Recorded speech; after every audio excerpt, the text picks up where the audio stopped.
L'ancien président sud-africain Jacob Zuma a toujours maintenu qu'il était innocent. Selon lui, les accusations à son encontre relèvent de la conspiration politique. Cela fait des années que l'ancien président fait face à la justice sud-africaine, notamment pour faire abandonner les accusations portées contre lui sur la base qu'elles sont politiquement motivées.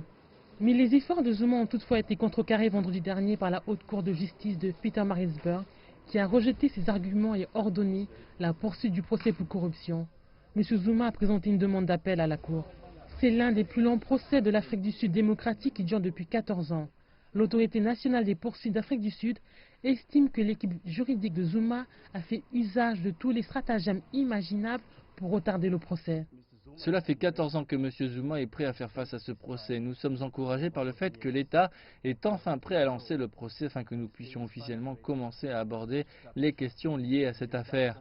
L'avocat Mazuku a indiqué qu'il n'y avait rien de répréhensible concernant la décision de Zuma de faire appel à la décision du tribunal. Il a également rejeté l'idée selon laquelle il usait de tactiques dilatoires.